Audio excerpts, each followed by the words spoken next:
Sabotei sistematicamente a mãe biológica dos meus filhos adotivos por 2 anos. Agora eles descobriram a verdade. Antes de eu começar a contar a minha história, me digam de onde vocês estão assistindo esse vídeo. Vamos lá, meu nome é Helena, e durante 15 anos acreditei que estava salvando vidas. Hoje sei que estava apenas destruindo-as. Tudo começou quando recebi a ligação da assistente social. Era uma terça-feira chuvosa de março, e eu estava organizando os medicamentos da farmácia onde trabalhava quando o telefone tocou. Do outro lado da linha, uma voz cansada me informou que 2 crianças precisavam de um lar temporário. Irmãos gêmeos de 7 anos encontrados sozinhos em um apartamento imundo enquanto a mãe estava internada por overdose. É só por algumas semanas, ela disse, até resolvermos a situação. Algumas semanas. Como eu era ingênua. Quando vi Marina e Lucas pela primeira vez, meu coração se partiu. Eles eram pequenos demais, magros demais, assustados demais. Marina segurava a mão do irmão com tanta força que seus dedos estavam brancos. Lucas olhava para o chão, como se esperasse ser rejeitado a qualquer momento. Ambos carregavam apenas uma mochila surrada com algumas roupas que não serviam direito. Meu marido Roberto e eu não tínhamos conseguido ter filhos. Após anos de tentativas e tratamentos, a casa havia se tornado um santuário silencioso da nossa dor. Ver aquelas 2 crianças perdidas despertou algo em mim que eu nem sabia que existia. Uma necessidade urgente de proteger, de cuidar, de dar amor. As primeiras semanas foram difíceis. Marina acordava gritando durante a noite, sonhos com drogas e homens estranhos. Lucas era silencioso demais para uma criança, como se tivesse aprendido que fazer barulho era perigoso. Eu passava horas ao lado da cama deles, cantando canções de ninar que minha própria mãe havia cantado para mim, esperando que o medo saísse dos seus olhos. Lentamente, eles começaram a confiar em mim. Marina me mostrou como ela gostava que suas tranças fossem feitas. Lucas me ensinou o jogo de cartas que a avó havia lhe ensinado antes de morrer. Quando eles começaram a me chamar de tia Helena, senti como se meu coração fosse explodir de felicidade. Os meses passaram. A assistente social ligava ocasionalmente com atualizações sobre a mãe biológica. Patrícia, esse era o nome dela. 25 anos, viciada em heroína desde os 18. Havia passado mais tempo internada ou presa do que cuidando dos filhos.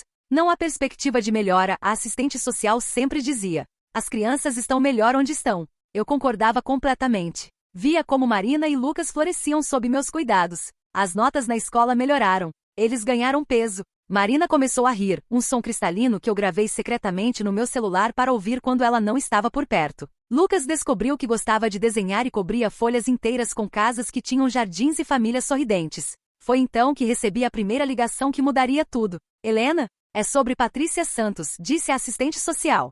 Ela saiu da reabilitação e está exigindo ver os filhos. Meu sangue gelou. Durante todo aquele tempo, eu havia conseguido esquecer que Marina e Lucas tinham uma mãe biológica. Eles nunca perguntavam sobre ela, eu me certificara disso, desviando o assunto sempre que surgiam perguntas sobre o passado. Na minha mente, Patrícia havia se tornado apenas uma sombra, uma ameaça distante que eu podia ignorar. Ela completou o programa, perguntei, tentando manter a voz calma. Completou sim. E tem um emprego agora, em uma lanchonete. Um quarto alugado. Está limpa há 4 meses. 4 meses. Para mim, parecia nada. Para as crianças que eu havia criado por mais de 1 ano, parecia uma vida inteira. E as crianças? O que elas acham disso? Houve uma pausa. Na verdade, Helena, elas ainda não sabem. Patrícia quer se encontrar com você primeiro. Para conversar. Desliguei o telefone e me sentei no chão da cozinha, tremendo. Roberto encontrou-me lá 20 minutos depois, ainda segurando o telefone, lágrimas escorrendo pelo meu rosto. Ela vai levá-los embora, eu sussurrei. Ela vai destruir tudo que construímos.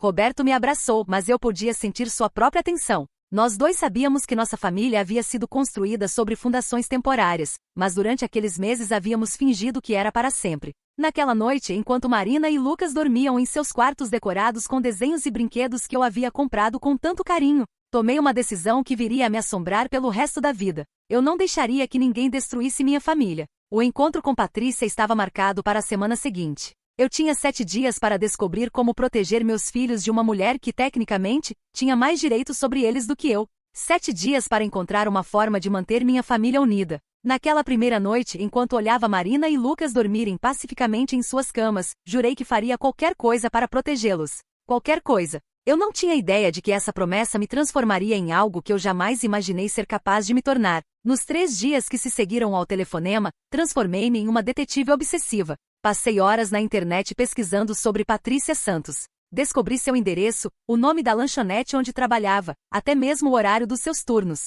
Justifiquei para mim mesma que precisava estar preparada, que precisava conhecer a ameaça para proteger Marina e Lucas. O que encontrei não me tranquilizou. Patrícia parecia normal. Nas poucas fotos que consegui encontrar nas redes sociais de conhecidos, ela tinha um rosto limpo, os olhos claros. Parecia saudável. Isso me irritou de uma forma que não conseguia explicar. Seria mais fácil se ela ainda parecesse uma viciada, se pudesse apontar para uma foto e dizer: vejam, ela ainda é perigosa. Mas ela não parecia perigosa. Parecia uma mãe. Roberto tentou me acalmar. Talvez seja bom para eles conhecê-la, disse ele na quinta-feira, enquanto eu revirava papéis na mesa da cozinha, procurando por não sei o quê. Talvez ela só queira visitá-los de vez em quando. Olhei para ele como se tivesse perdido a razão.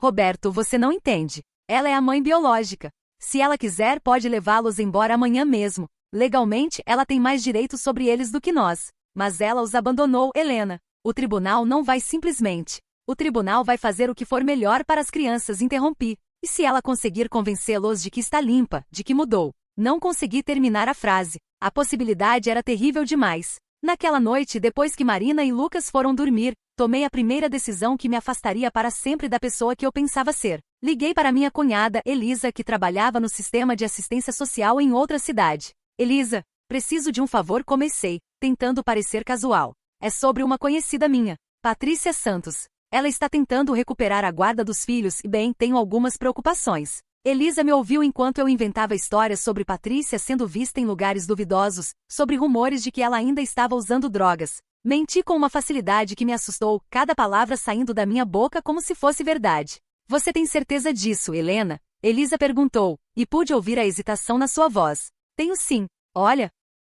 Sei que não é da minha conta, mas essas crianças, elas estão tão bem agora. Seria uma tragédia se voltassem para aquela situação. Elisa prometeu dar uma olhada no caso de Patrícia. Desliguei o telefone com as mãos tremendo, mas também com uma sensação estranha de alívio. Havia feito alguma coisa. Havia tomado uma atitude para proteger minha família. O encontro com Patrícia aconteceu em uma quinta-feira à tarde, no escritório da assistente social. Cheguei 15 minutos mais cedo e fiquei sentada na sala de espera, as palmas das mãos suando, o coração batendo tão forte que tinha certeza de que todos podiam ouvi-lo. Quando ela entrou, meu primeiro impulso foi odiá-la. Mas a mulher que se sentou à minha frente não correspondia à imagem que eu havia construído na minha cabeça. Patrícia era pequena, mais baixa que eu, com cabelos castanhos presos em um rabo de cavalo simples. Usava o uniforme da lanchonete, uma camiseta azul com o logotipo estampado, e tênis gastos mas limpos. Suas mãos tremiam ligeiramente quando ela me cumprimentou, e vi que suas unhas estavam roídas até a carne. Obrigada por cuidar deles, foram suas primeiras palavras para mim. Sei que não foi fácil. Por um momento, quase senti pena dela. Quase. Eles são crianças maravilhosas, respondi, tentando manter a voz neutra. Muito inteligentes. Marina está indo muito bem na escola, e Lucas descobriu que tem talento para desenho. Os olhos de Patrícia se encheram de lágrimas. Eles falam de mim?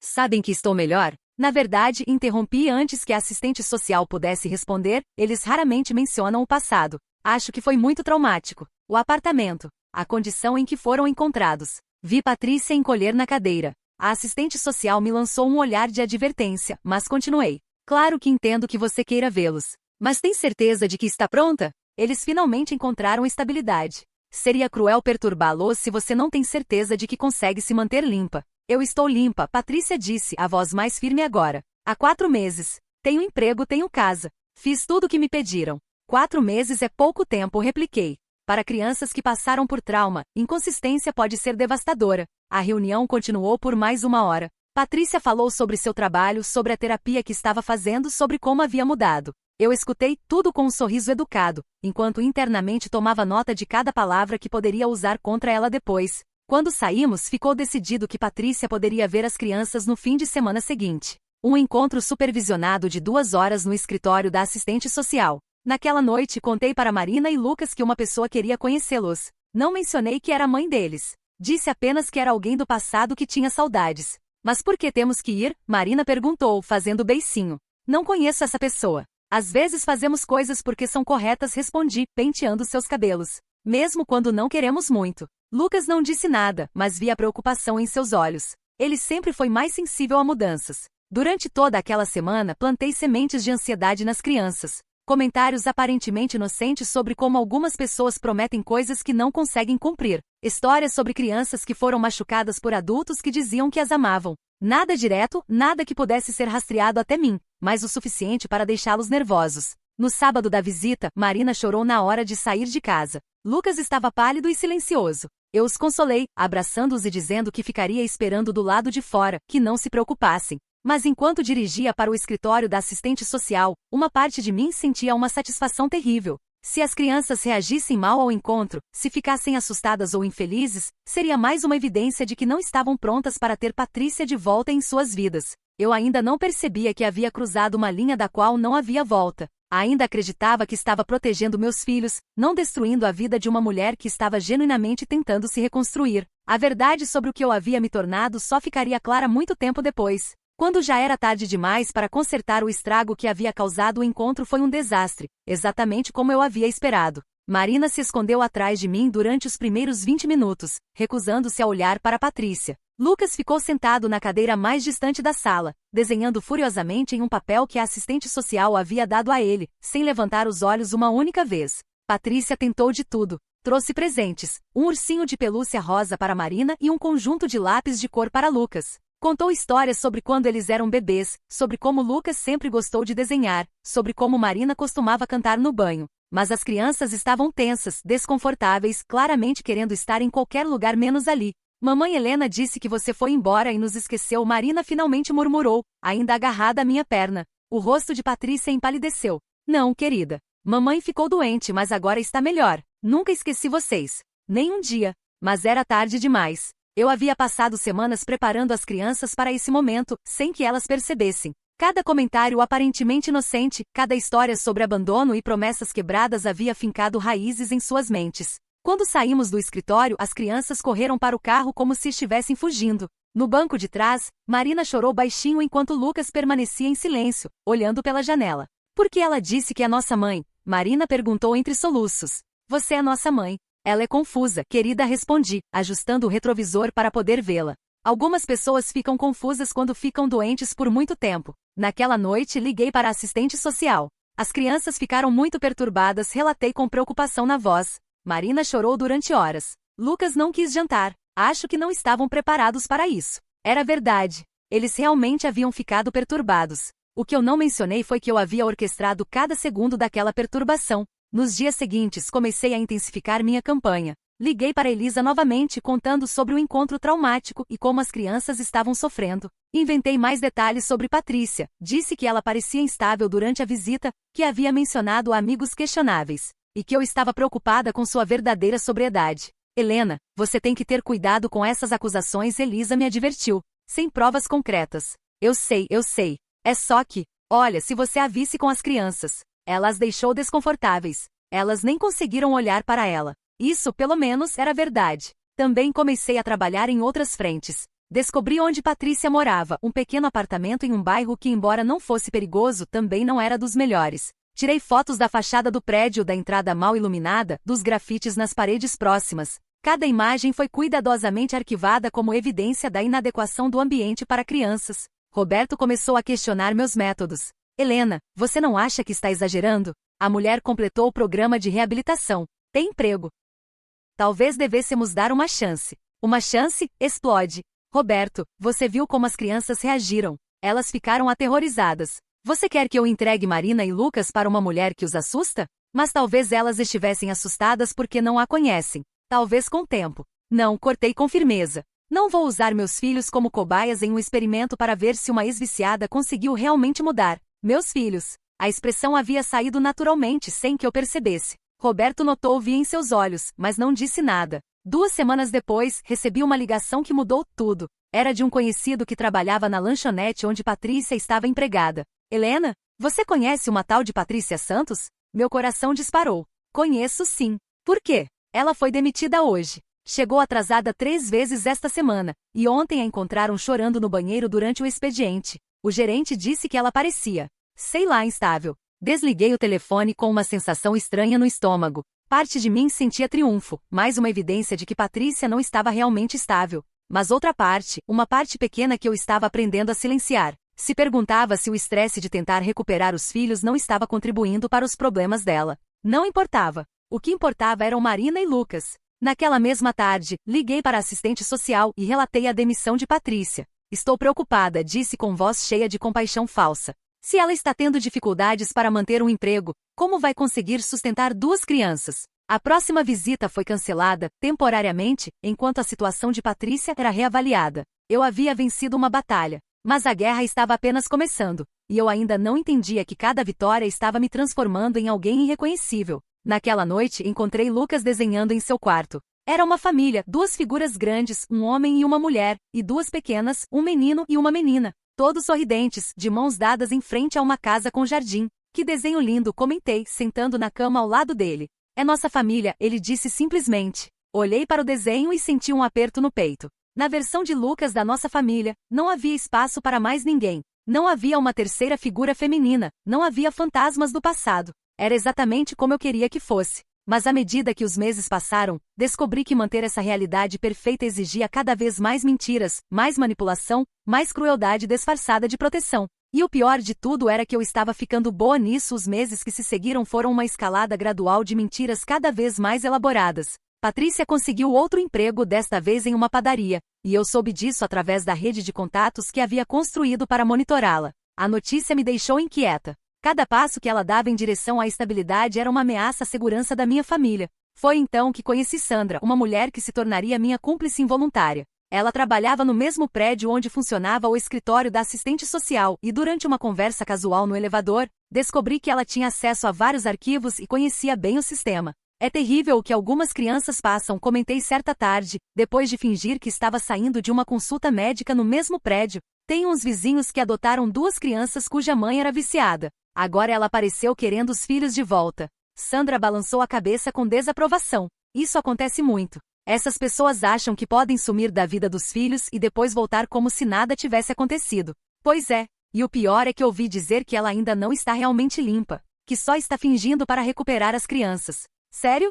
Como você sabe? Inventei uma história sobre ter visto Patrícia em locais suspeitos, sobre rumores de que ela estava se relacionando com pessoas envolvidas com drogas. Sandra absorveu cada palavra, balançando a cabeça com indignação crescente. Alguém deveria relatar isso, ela disse. Se há suspeitas. Mas quem vai acreditar? É palavra contra palavra. Sandra ficou pensativa. Talvez não seja tão difícil assim. Se alguém soubesse onde procurar, que tipo de evidência documentar. Saí daquela conversa com uma sensação de poder que me assustou e me embriagou ao mesmo tempo. Sandra havia me dado ideias que eu jamais teria tido sozinha. Nas semanas seguintes, comecei a implementar um plano mais sofisticado. Descobri os horários de Patrícia e comecei a frequentar os mesmos lugares que ela, sempre à distância, sempre documentando. Tirei fotos dela conversando com colegas de trabalho do sexo masculino, que depois descrevi como contatos suspeitos. Fotografei-a saindo de uma farmácia, alegando depois que ela estava comprando medicamentos não prescritos. Mas a peça mais cruel do meu plano envolveu as próprias crianças. Marina havia começado a fazer perguntas novamente.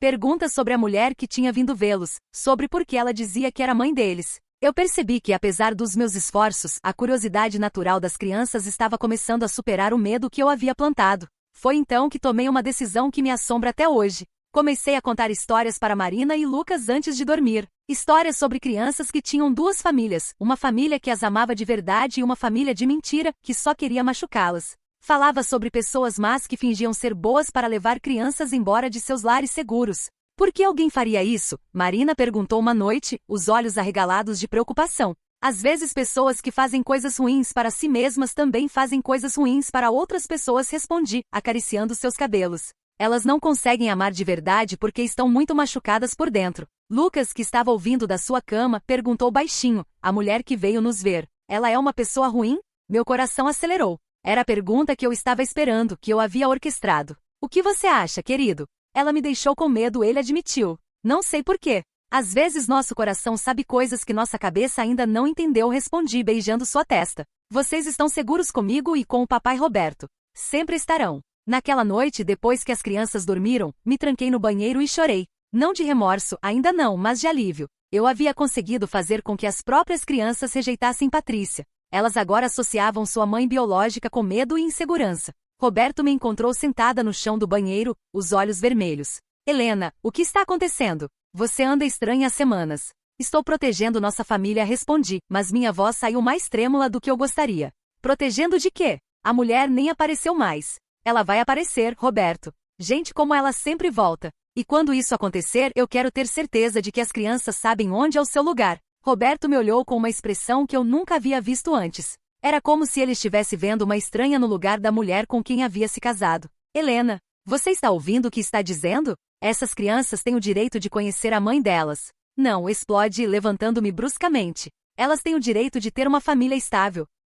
Elas têm o direito de não serem destruídas por uma mulher que as abandonou. Ela não as abandonou, Helena. Ela estava doente. E quem garante que não vai ficar doente de novo? Quem garante que não vai surtar e fazer alguma coisa terrível com elas? Roberto ficou em silêncio por um longo momento. Depois disse baixinho: você mudou, Helena. Não sei mais quem você é. Suas palavras me machucaram porque, no fundo, eu sabia que ele estava certo. Eu havia mudado. A Helena que existia antes de Marina e Lucas chegarem nunca teria sido capaz de manipular crianças, de espalhar mentiras sobre uma mulher que estava tentando se reerguer. Mas essa nova Helena era mais forte, mais determinada, mais capaz de fazer o que fosse necessário para proteger o que era seu. Algumas semanas depois, Patrícia apareceu na nossa porta. Era um domingo à tarde. Roberto havia levado as crianças para o parque, e eu estava sozinha em casa, organizando álbuns de fotos de Marina e Lucas, evidência da nossa vida familiar feliz, caso precisasse de algum dia. Quando a campainha tocou, olhei pelo olho mágico e meu sangue gelou. Patrícia estava do lado de fora, nervosa, as mãos tremendo ligeiramente. Ela parecia mais magra do que no nosso último encontro, mais cansada. Por um momento, considerei não atender, mas depois percebi que aquela era uma oportunidade. Uma chance de descobrir exatamente o que ela estava planejando. Abri a porta com um sorriso educado. Patrícia, que surpresa! Helena, desculpe aparecer assim. Eu sei que deveria ter ligado antes, mas preciso conversar com você. Deixei-a entrar, ofereci café, agi como uma anfitriã perfeita. Mas por dentro, cada fibra do meu ser estava alerta, procurando por qualquer coisa que pudesse usar contra ela. As crianças não estão em casa, informei, sentando-me à sua frente na sala de estar que eu havia decorado com tanto carinho. Roberto as levou para o parque. Eu sei. Quero dizer, não vim para vê-las. Vim falar com você. Patrícia respirou fundo, como se estivesse se preparando para um mergulho. Helena, eu sei que você ama Marina e Lucas. Qualquer pessoa pode ver isso. E sou grata, mais grata do que consigo expressar por tudo que fez por eles. Esperei sem dizer nada. Mas eles são meus filhos, ela continuou, a voz tremendo ligeiramente. Eu os carreguei no meu ventre, dei à luz a eles, amei-os desde o primeiro momento. Sei que estraguei tudo. Sei que os deixei na mão quando eles mais precisavam de mim. Mas estou melhor agora. Realmente melhor. É o que todos dizem, repliquei suavemente. Eu sei que você não acredita em mim. E entendo por quê. Mas olha. Ela tirou uma pasta da bolsa. Tenho todos os comprovantes aqui. Exames de sangue limpos, cartas de recomendação do meu chefe, do meu terapeuta. Tenho um apartamento agora, um quarto para cada um deles. Não é muito, mas é limpo, é seguro. Folheei os papéis com interesse fingido. Tudo parecia legítimo. Tudo indicava que Patrícia estava realmente fazendo progressos genuínos. Isso me aterrorizou. Patrícia, comecei, escolhendo as palavras cuidadosamente, não estou questionando seu progresso. Mas você precisa entender. Marina e Lucas passaram por muito trauma. Eles finalmente encontraram estabilidade. Seria cruel perturbá-los agora, não acha? Mas eles nem me conhecem de verdade, ela protestou. Foram apenas 2 horas supervisionadas. Se pudéssemos passar mais tempo juntos. Eles ficaram muito perturbados depois daquele encontro, menti suavemente. Marina chorou por dias. Lucas teve pesadelos. Vi a dor cruzar o rosto de Patrícia. Mas isso é normal, não é? Eles estavam nervosos, confusos. Com o tempo. Patrícia, interrompi, minha voz assumindo um tom maternal e condescendente. Posso perguntar uma coisa? Você realmente acha que está fazendo isso pelo bem deles, ou por você? Ela piscou, confusa. Como assim? Quero dizer, você passou anos longe deles. Eles cresceram, mudaram, se adaptaram. Agora você quer voltar e revirar a vida deles de novo. Para quê? Para satisfazer sua própria culpa. Não é culpa, ela disse, a voz subindo um tom. É amor. Eu os amo. Amor às vezes significa deixar ir, respondi, me inclinando para frente com uma expressão compassiva. Se você realmente ama Marina e Lucas, deveria pensar no que é melhor para eles, não no que você quer. Patrícia ficou em silêncio por um longo momento. Quando finalmente falou, sua voz estava carregada de desespero. Eles são tudo que tenho, Helena. A única razão pela qual consegui ficar limpa. Não posso simplesmente desistir deles. Não está desistindo, disse suavemente. Está escolhendo o bem-estar deles acima do seu próprio desejo. Quando Patrícia saiu da minha casa naquele dia, ela estava chorando. Eu a observei se afastar pela janela, os ombros curvados de derrota, e senti uma mistura de triunfo e algo que não queria nomear. Naquela noite, quando Roberto e as crianças voltaram do parque, não mencionei a visita de Patrícia. Em vez disso, abracei Marina e Lucas com força extra, respirando o cheiro dos seus cabelos, memorizando o peso dos seus corpos pequenos contra o meu. Eles eram meus. Eu havia lutado por eles, sacrificado por eles, mudado quem eu era por eles. E não deixaria que ninguém os tirasse de mim. Mas as sementes da minha destruição já estavam plantadas. Eu apenas ainda não sabia. Os meses que se seguiram à visita de Patrícia foram relativamente calmos na superfície, mas por baixo eu estava constantemente tramando. Havia conseguido plantar dúvidas na mente dela, mas sabia que isso não seria suficiente. Mulheres desesperadas fazem coisas desesperadas, e Patrícia estava definitivamente desesperada. Marina e Lucas estavam florescendo. Marina, agora com 9 anos, havia se tornado uma criança confiante e articulada. Suas notas eram excelentes, e ela havia feito amizade com outras crianças da escola. Lucas, sempre mais introspectivo, encontrou seu refúgio no desenho e havia começado a frequentar um curso de arte aos sábados. Quando olhava para eles, sentia uma satisfação profunda. Eles eram proof vivo de que eu havia tomado as decisões certas. Roberto, por outro lado, estava se afastando de mim. Não de forma dramática ou óbvia, mas eu notava as pequenas mudanças. Ele passava mais tempo no trabalho, evitava conversas sobre as crianças. Quando eu mencionava meus cuidados com relação a Patrícia, ele simplesmente mudava de assunto. Foi durante esse período que conheci Marcos, um investigador particular que trabalhava principalmente com casos de custódia. O encontro foi casual. Ele estava na mesma cafeteria onde eu costumava trabalhar no meu laptop, e acabamos conversando. Trabalho principalmente com pais que estão tentando proteger seus filhos de ex-cônjuges problemáticos, ele me contou durante nossa terceira conversa casual. Você não faz ideia de quanta coisa pode ser descoberta sobre uma pessoa quando você sabe onde procurar. Aquela conversa plantou uma semente perigosa na minha mente. 2 semanas depois, liguei para Marcos com uma situação hipotética. Expliquei sobre uma amiga que estava preocupada com o retorno de uma mãe biológica viciada à vida de crianças adotadas. Entendo a preocupação da sua amiga, Marcos disse do outro lado da linha. Quer um conselho? Documentação é tudo. Se essa mulher realmente não está limpa como afirma, vai escorregar eventualmente. E quando isso acontecer, é melhor que alguém esteja lá para documentar. Que tipo de documentação? Fotos, vídeos.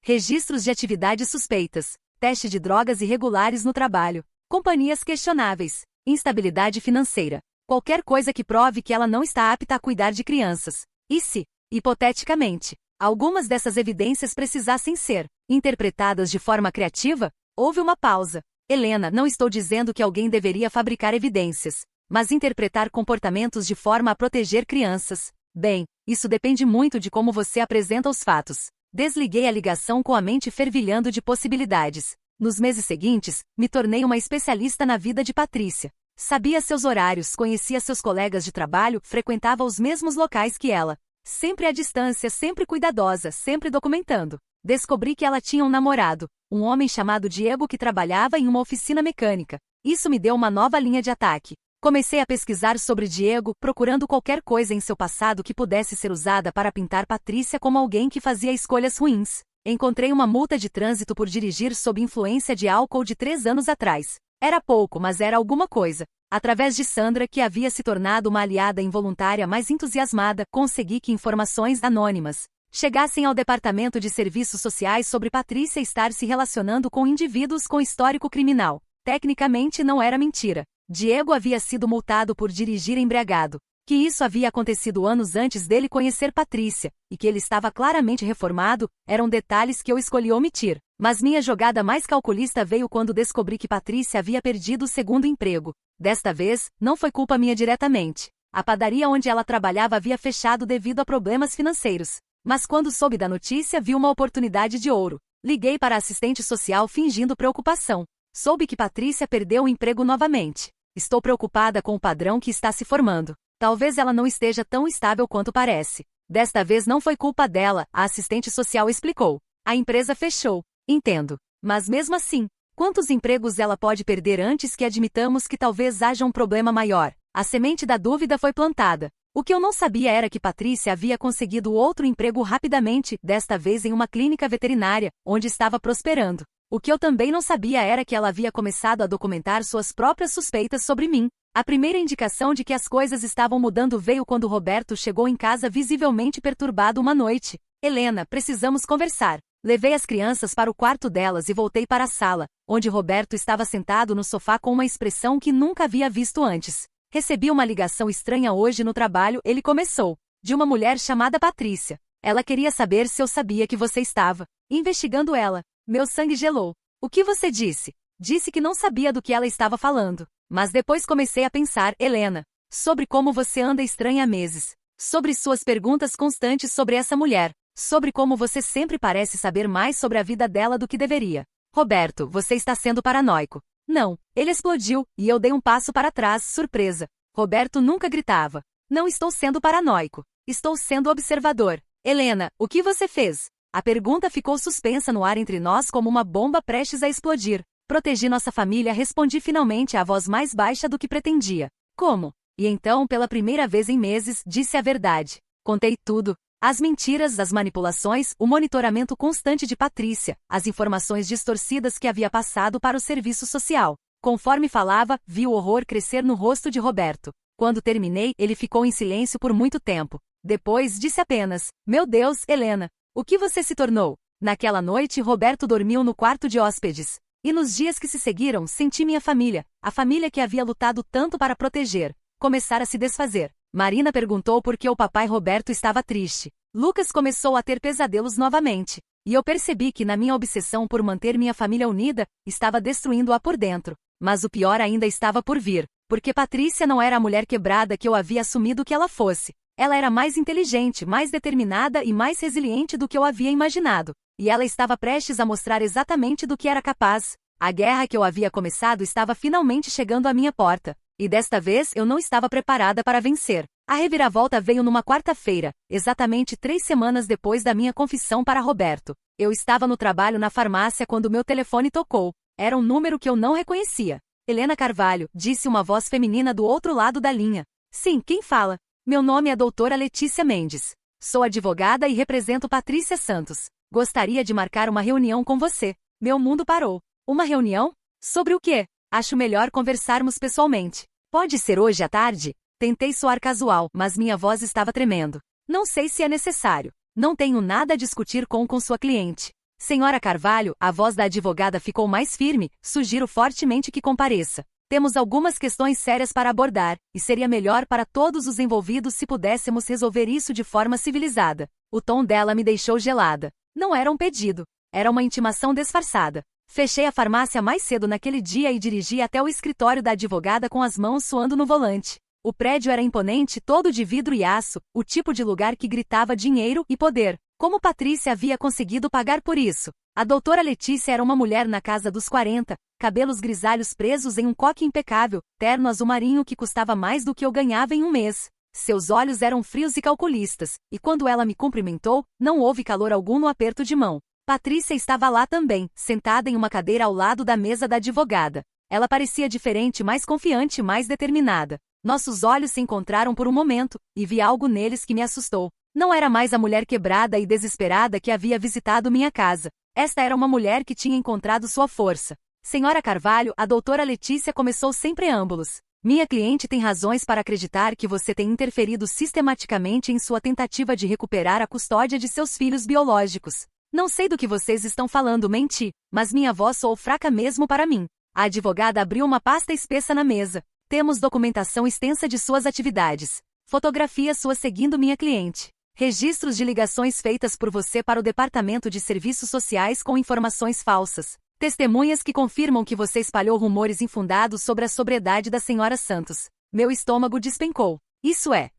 ridículo. Eu apenas. Também temos gravações. Patrícia falou pela primeira vez, sua voz surpreendentemente calma, da nossa conversa na sua casa. Helena, quando você tentou me convencer a desistir dos meus filhos. Olhei para ela em choque. Você me gravou? Foi conselho da doutora Letícia. Depois que notei que estava sendo seguida, que informações falsas sobre mim estavam chegando aos assistentes sociais, começamos a documentar tudo. A advogada se inclinou para a frente. Senhora Carvalho, o que você fez constitui assédio, difamação e interferência maliciosa em processo legal. Minha cliente tem base para um processo criminal contra você. Criminal? A palavra saiu como um sussurro. Mas a doutora Letícia continuou: minha cliente é uma mãe, não uma vingativa. Ela está disposta a resolver isso de forma amigável, desde que você cesse imediatamente todas as interferências e coopere com a transição das crianças de volta para ela. Transição? Repeti, sentindo como se o chão estivesse desabando sob meus pés. Patrícia se inclinou para a frente. Helena, eu entendo por que você fez o que fez. Você ama Marina e Lucas. Qualquer pessoa pode ver isso. Mas eles são meus filhos, e é hora de eles voltarem para casa. Você não entende e explode, toda a raiva e desespero dos últimos meses finalmente transbordando. Eles não se lembram de você. Eles me chamam de mãe. Você é uma estranha para eles. Por causa das suas mentiras, Patrícia replicou, sua voz subindo um tom. Por causa dos seus jogos psicológicos. Você os ensinou a me terem medo. Eu os protegi de você, gritei de volta. De uma viciada que os abandonou. O silêncio que se seguiu foi ensurdecedor. A doutora Letícia e Patrícia me olhavam com expressões que misturavam choque e pena. Helena, Patrícia disse finalmente, sua voz mais suave agora, eu nunca os abandonei. Eu estava doente. Viciada sim, mas nunca parei de amá-los. Cada dia na reabilitação, cada sessão de terapia, cada momento de sobriedade foi por eles. Para poder ser a mãe que eles merecem.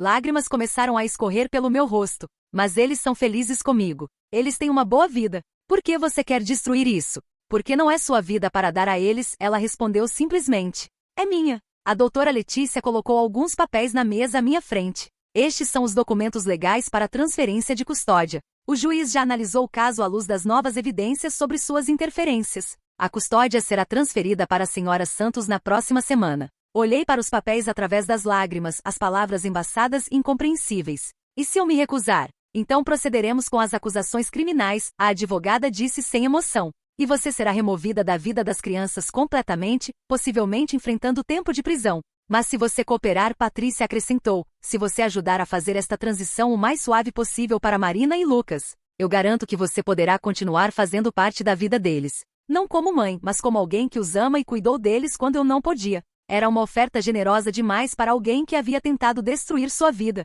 E eu sabia disso. Por quê? Perguntei através dos soluços. Por que você faria isso por mim? Patrícia me olhou por um longo momento antes de responder. Porque apesar de tudo que você fez, você realmente ama meus filhos. E eles amam você. Seria cruel tirar isso deles também. Saí daquele escritório em um estado de choque total. Dirigi para casa no piloto automático, minha mente incapaz de processar completamente o que havia acontecido. Em uma hora, meu mundo havia sido virado de cabeça para baixo. Roberto estava esperando por mim na sala quando cheguei. Um olhar no meu rosto foi suficiente para ele entender que algo terrível havia acontecido. Eles sabem, sussurrei, desabando em uma cadeira. Eles sabem de tudo. E então contei tudo para ele. A reunião, os documentos, as gravações, a custódia sendo transferida. Roberto me ouviu em silêncio, sua expressão passando de choque para algo que parecia alívio. Talvez seja melhor assim, ele disse finalmente. Olhei para ele incrédula. Melhor? Roberto, eles vão tirar nossos filhos. Não são nossos filhos, Helena. Ele explodiu, finalmente perdendo a paciência. Nunca foram. Nós éramos apenas cuidadores temporários, e você transformou isso em isso. Suas palavras me atingiram como um tapa, porque no fundo eu sabia que ele estava certo. Naquela noite, depois que Marina e Lucas foram dormir, me sentei no quarto deles e os observei. Meus filhos. Não, as crianças que eu havia amado como filhos. Em uma semana, eles não estariam mais aqui. Outros braços os abraçariam à noite, outra voz cantaria para eles, outra mulher seria chamada de mãe. A mulher que sempre deveria ter sido chamada de mãe. Pela primeira vez desde que tudo havia começado, permiti-me reconhecer a verdade que havia lutado tanto para enterrar. Eu não estava protegendo Marina e Lucas. Estava roubando os pontos. A semana que se seguiu foi a mais difícil da minha vida. Cada manhã que acordava era um lembrete de que estava vivendo os últimos dias com Marina e Lucas como minha família. Roberto e eu mal conversávamos e quando fazíamos, era apenas sobre os aspectos práticos da transição. Patrícia veio à nossa casa 2 vezes durante aquela semana para visitas supervisionadas, desta vez mais longas. A primeira foi tensa e desconfortável. Marina se escondeu atrás de mim durante a maior parte do tempo, enquanto Lucas permaneceu educadamente distante. Patrícia trouxe livros de histórias e jogos, tentando quebrar o gelo, mas era óbvio que as crianças estavam confusas e assustadas. Por que ela continua vindo aqui? Marina me perguntou depois que Patrícia foi embora na primeira visita. Era a pergunta que eu temia. Sentei-me ao lado dela na cama, escolhendo as palavras cuidadosamente. Por meses eu havia plantado sementes de medo e desconfiança sobre Patrícia. Agora enfrentava a tarefa impossível de desfazer essa programação sem destruir completamente a confiança das crianças em mim. Marina querida, você se lembra de quando chegou aqui? Como eu disse que seria temporário? Ela balançou a cabeça. Claro que se lembrava. Ela tinha 7 anos, não era uma bebê. Bem, acontece que a mamãe Patrícia ficou doente por muito tempo. Mas agora ela está melhor, e quer muito conhecer vocês direito. Mas por quê? Nós já temos você e o papai Roberto. Meu coração se partiu. Às vezes, querida, as famílias são mais complicadas do que gostaríamos. Patrícia é. Ela é sua mãe de nascimento. A mamãe que vocês tinham antes de virem para cá. Os olhos de Marina se arregalaram. Ela é nossa mãe de verdade? A pergunta me atingiu como um soco no estômago. Todas as mamães são de verdade, Marina. Eu sou sua mamãe do coração, e ela é sua mamãe de nascimento. Não era uma mentira, mas também não era toda a verdade. E Marina, sendo uma criança inteligente, percebeu a evasão. Lucas, que havia estado ouvindo da porta, entrou no quarto. Nós vamos ter que ir embora? Engoli em seco. Vocês vão morar com a mamãe Patrícia por um tempo. Mas eu sempre vou amar vocês. E se ela deixar, vocês podem me visitar. As lágrimas começaram a rolar pelos rostos de ambos. Marina se jogou nos meus braços, soluçando. Eu não quero ir embora. Você é minha mãe. Abracei-a contra meu peito, meus próprios olhos se enchendo de lágrimas. Eu sei, querida. Eu sei que é assustador. Mas a mamãe Patrícia parece muito legal, não acham? E ela os ama muito. Como ela pode nos amar se não nos conhece? Lucas perguntou, sempre o mais lógico dos dois.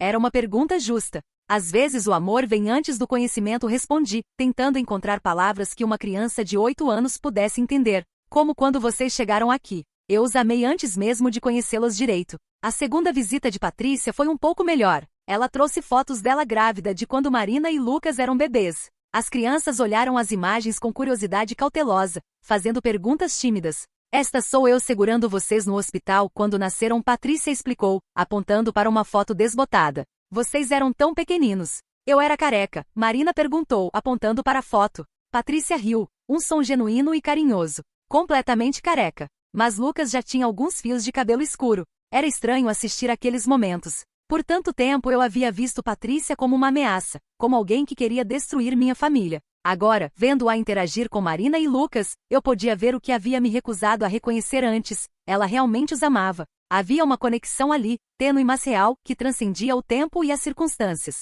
Durante aquela segunda visita, Roberto puxou conversa com Patrícia enquanto as crianças brincavam. Eu os escutei da cozinha enquanto preparava café. Elas são crianças especiais, Roberto estava dizendo. Marina é muito inteligente, sempre questionando tudo. E Lucas tem um talento incrível para a arte. Helena me contou, Patrícia respondeu. Sobre as aulas de desenho dele. Gostaria de continuar com isso se ele quiser. E Marina adora ler. Ela devora livros. Eu também adorava ler na idade dela. Talvez seja genético. Havia uma gentileza na voz de Roberto que eu não ouvia há semanas. E percebi que ele estava fazendo algo que eu deveria ter feito há muito tempo. Ele estava ajudando a construir pontes em vez de queimá-las. Naquela noite, depois que Patrícia foi embora, Roberto me encontrou na lavanderia, dobrando as roupas das crianças pela última vez. Ela parece ser uma boa pessoa, ele disse gentilmente. Parei de dobrar e olhei para ele. Eu sei. Então por quê? Porque eu estava com medo, admiti finalmente. Com medo de perdê-los. Com medo de voltar a ser apenas eu e você em uma casa vazia. Roberto se aproximou e me abraçou. Helena, nossa casa nunca foi vazia. Talvez não tivéssemos filhos, mas tínhamos um ao outro. E ainda temos. Chorei nos braços dele naquela noite como não chorava há anos. Chorei pela mulher que eu havia sido antes de toda essa loucura começar. Chorei pelas mentiras que havia contado, pelas vidas que havia quase destruído. E chorei porque, apesar de tudo, ainda doía profundamente a ideia de deixar Marina e Lucas partirem. O dia da mudança chegou numa sexta-feira ensolarada. Patrícia veio com um amigo que tinha uma van para ajudar com as coisas das crianças. Eu havia passado a semana fazendo malas, cada item guardado sendo uma pequena despedida. Os desenhos de Lucas, os livros favoritos de Marina, os ursinhos de pelúcia que dormiam com eles todas as noites, as roupas que eu havia comprado com tanto carinho, imaginando-os crescendo nelas. Quando chegou a hora de eles partirem, Marina correu para mim e me abraçou com tanta força que mal conseguia respirar. Eu posso te ligar? Ela perguntou entre lágrimas. Sempre que quiser, prometi, beijando o topo da sua cabeça. E eu vou sentir muito, muito sua falta. Lucas foi mais contido, como sempre, mas quando me abraçou, sussurrou no meu ouvido. Obrigado por cuidar de nós. Aquelas palavras quase me destruíram. Patrícia se aproximou de mim enquanto as crianças diziam adeus a Roberto. Helena, ela disse, sei que isso é difícil para você. Sei que você os ama como se fossem seus próprios filhos. E espero que possamos encontrar uma forma de fazer isso funcionar para todos nós. Olhei para ela, realmente olhei, pela primeira vez em todos aqueles meses. Vi uma mulher que havia lutado contra seus próprios demônios, que havia se reconstruído do zero, que estava tentando ser generosa com alguém que havia tentado destruí-la. Eu sinto muito, disse, e foi a primeira coisa completamente honesta que eu havia dito a ela. Por tudo. Você não merecia o que eu fiz. Patrícia assentiu, os olhos marejados. Todos cometemos erros quando estamos desesperados. O importante é aprender com eles. E então eles se foram. Observei a van desaparecer na esquina, levando embora as duas crianças que haviam sido o centro do meu mundo por mais de 2 anos. Roberto e eu ficamos parados na porta de casa por muito tempo depois que eles partiram. A casa estava silenciosa de uma forma que não estava há anos. Não havia risos ecoando pelos corredores, não havia música de desenho animado vinda da sala, não havia o barulho constante e reconfortante de crianças vivendo suas vidas. E agora? Roberto perguntou finalmente. Agora respondi pegando sua mão, tentamos descobrir como ser uma família de 2 novamente. E como viver com as escolhas que fizemos. Não seria fácil. Eu sabia que levaria muito tempo para me perdoar pelo que havia feito. Para aceitar que meu amor pelas crianças havia me cegado ao ponto de quase destruir a vida de uma mulher inocente. Mas pela primeira vez em meses senti uma espécie de paz. A verdade havia finalmente vindo à tona. As crianças estavam onde deveriam estar. E talvez, apenas talvez, ainda houvesse uma chance de eu encontrar uma forma de ser parte das vidas deles sem ser a vilã da história. Os primeiros meses após a partida de Marina e Lucas foram os mais sombrios da minha vida. A casa ecoava com silêncio, cada cômodo um lembrete doloroso do que eu havia perdido. Roberto tentava ser compreensivo, mas eu podia ver o alívio em seus olhos sempre que achava que eu não estava olhando. Para ele, finalmente podíamos voltar a ser apenas nós dois. Para mim, éramos 2 pessoas tentando fingir que nossos corações não haviam sido arrancados. Patrícia cumpriu sua palavra. 3 semanas depois da mudança, recebeu uma ligação dela. Helena, as crianças gostariam de falar com você. Minha voz falhou quando ouvi Marina e Lucas do outro lado da linha. Eles pareciam bem animados mesmo, contando sobre a nova escola, sobre o quarto que dividiam no apartamento de Patrícia, sobre um gato que ela havia adotado chamado Bolinha. A mamãe Patrícia disse que você pode vir nos visitar no domingo, Marina disse, sua voz cheia de esperança. Você quer? Chorei no telefone. Claro que quero, querida. As visitas se tornaram regulares. Domingos à tarde no apartamento pequeno mas aconchegante de Patrícia. Era estranho no início, sentar na sala dela, beber café enquanto assistíamos Marina e Lucas brincarem. Mas gradualmente algo como uma amizade cautelosa começou a se formar entre nós. Como você consegue? Perguntei a ela numa dessas tardes, observando Marina ensinar Lucas um jogo de cartas. Como consegue ser tão generosa comigo? Depois de tudo que fiz? Patrícia ficou pensativa por um momento. Você quer saber a verdade? No início eu te odiava. Realmente odiava. Você quase destruiu minha chance de recuperar meus filhos. Engoli em seco, esperando que ela continuasse. Mas então percebi uma coisa. Você pode ter feito coisas terríveis, mas fez por amor. Amor equivocado, sim, mas amor mesmo assim. E Marina e Lucas te amam. Como posso tirar isso deles também? Era mais perdão do que eu merecia, e ambas sabíamos disso. Os meses passaram. As crianças se adaptaram surpreendentemente bem à nova vida. Marina floresceu na nova escola, fazendo amigos rapidamente. Lucas continuou com suas aulas de arte, e Patrícia enquadrou cada desenho novo que ele fazia. Eles pareciam felizes de uma forma que eu nunca havia visto antes, uma felicidade que vinha de estarem onde realmente pertenciam. Mas nem tudo estava bem na minha vida. Roberto e eu estávamos crescendo mais distantes a cada dia. As visitas às crianças, que eu considerava essenciais para minha sanidade mental, ele via como uma recusa em seguir em frente. Helena, você precisa procurar terapia, ele disse numa noite, depois de eu ter passado horas mostrando a ele fotos que Patrícia havia enviado das crianças. Isso não é saudável. O que não é saudável? Amar as crianças que criamos? Não conseguir aceitar que elas não são mais nossa responsabilidade, ele respondeu com gentileza, mas firmeza. Você está vivendo no passado. A discussão escalou rapidamente. Palavras duras foram ditas. Roberto mencionou que talvez devêssemos considerar terapia de casal ou até mesmo uma separação temporária. Aquela palavra, separação, me atingiu como um raio. Primeiro as crianças, agora Roberto? Você está me abandonando também? Gritei através das lágrimas. Não estou abandonando você. Estou tentando salvar nossa relação. Mas não consigo competir com fantasmas, Helena. Naquela noite, Roberto dormiu no quarto de hóspedes novamente. E de manhã, encontrei uma carta na mesa da cozinha. Ele havia ido para a casa do irmão dele por algumas semanas para pensar. Sozinha na casa vazia, senti como se estivesse afundando em um poço sem fundo. Foi Patrícia quem notou minha deterioração primeiro. Durante uma das visitas de domingo, ela me puxou para um canto enquanto as crianças assistiam TV. Helena, você está bem? Você parece diferente. Contei a ela sobre Roberto, sobre como minha vida estava desmoronando. Esperava que ela sentisse uma satisfação secreta. Afinal, eu merecia sofrer depois do que havia feito. Em vez disso, ela me abraçou. Você precisa de ajuda profissional, ela disse gentilmente. E Roberto, ele tem razão sobre seguir em frente. Você não pode viver para sempre nesse estado de luto. Mas e as crianças? Se eu seguir em frente, isso significa que eu as amava menos? Claro que não.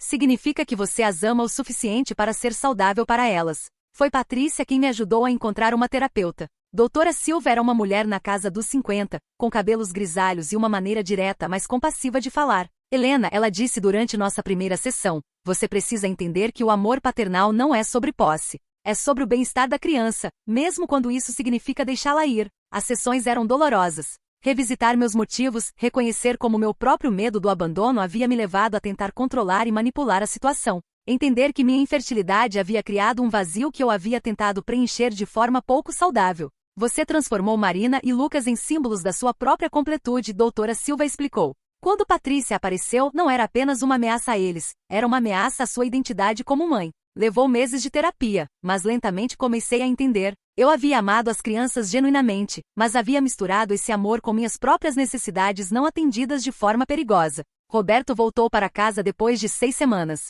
Nossa relação estava diferente e mais cautelosa, mas também mais honesta. Eu quero que nossa relação funcione, ele disse numa noite, segurando minha mão na cozinha. Mas você precisa escolher, o passado ou o futuro. Não podemos ter os dois. Era uma escolha difícil, mas necessária. Gradualmente minhas visitas às crianças se tornaram menos frequentes. Não porque eu as amava menos, mas porque estava aprendendo a amá-las de forma mais saudável. Ainda falávamos por telefone, ainda nos encontrávamos ocasionalmente, mas eu não estava mais vivendo para esses momentos. 2 anos depois da transferência de custódia, recebi um convite inesperado. Marina estava fazendo 10 anos, e Patrícia queria organizar uma festa. Seria estranho se você não estivesse lá, ela disse ao telefone. Para Marina e Lucas, você é parte da família. Uma parte complicada, mas ainda assim família. A festa foi no parque local. Havia outras crianças da escola, pais que eu não conhecia, uma vida inteira que Marina e Lucas haviam construído sem mim. Mas quando Marina me viu chegar, seu rosto se iluminou. Tia Helena, ela gritou, correndo para me abraçar.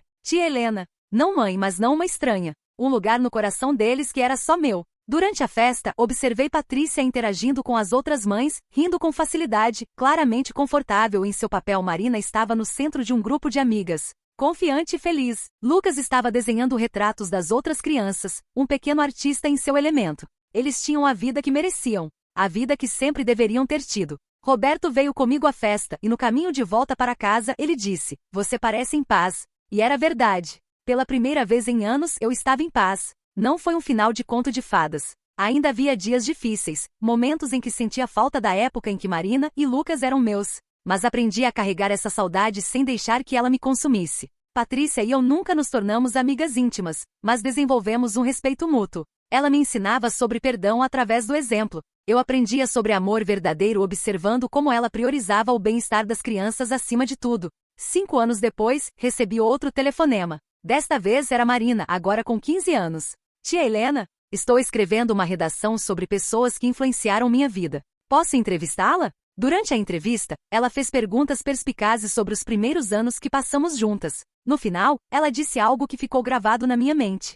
Você sabe, eu sempre soube que havia algo estranho sobre você não querer que conhecêssemos nossa mãe. Mas também sabia que você nos amava. E isso era real, mesmo quando o resto era complicado. Crianças são mais perceptivas do que imaginamos. Marina e Lucas sempre souberam, em algum nível, que eu estava lutando contra fantasmas. Mas também sabiam que meu amor por eles era genuíno. A redação de Marina ganhou um prêmio na escola. O título era Amor Imperfeito, como 2 mães me ensinaram sobre família. Quando Patrícia me enviou uma cópia, chorei lendo cada palavra. Roberto e eu nunca tivemos filhos biológicos, mas encontramos outras formas de canalizar nosso amor parental. Nos tornamos voluntários em um abrigo para jovens, oferecendo nossa casa para estudantes universitários internacionais, investindo em nossa comunidade. Aprendi que ser mãe não é sobre ter filhos. É sobre amar de forma que permita que aqueles que amamos floresçam, mesmo quando isso significa deixá-los ir. Marina se formou no ensino médio com honras. Lucas ganhou uma bolsa de estudos para uma escola de arte. Patrícia se casou com Diego, o homem da oficina mecânica que eu havia tentado usar contra ela anos atrás.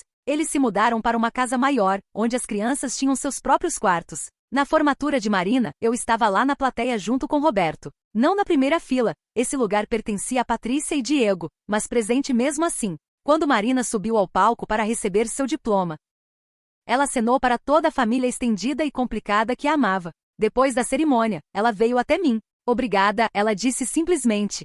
Pelo quê? Por me amar o suficiente para deixar a mamãe voltar para nós. Sei que doeu. Era a primeira vez que Marina reconhecia diretamente o sacrifício que eu havia feito. Não o sacrifício das mentiras e manipulações, esses foram erros pelos quais eu ainda estava me responsabilizando. Mas o sacrifício final de colocar o bem-estar dela acima dos meus próprios desejos. Valeu a pena, respondi, e era verdade. Hoje, 10 anos depois de tudo começar, ainda recebo cartões de aniversário de Marina e Lucas. Ainda vejo suas fotos nas redes sociais, Marina na faculdade estudando psicologia, Lucas em uma escola de arte renomada. Ainda falo com Patrícia ocasionalmente, principalmente sobre como orgulhosas estamos dos jovens extraordinários que eles se tornaram. As cicatrizes do que fiz nunca desapareceram completamente. Ainda carrego a culpa pelas mentiras que contei, pela dor que causei a uma mulher que só queria recuperar seus filhos. Mas aprendi a carregar essa culpa de forma produtiva, usando-a como lembrete de quem eu não quero mais ser. Roberto e eu encontramos nossa paz. Nosso amor pelos filhos que nunca tivemos se transformou em amor pela vida que construímos juntos.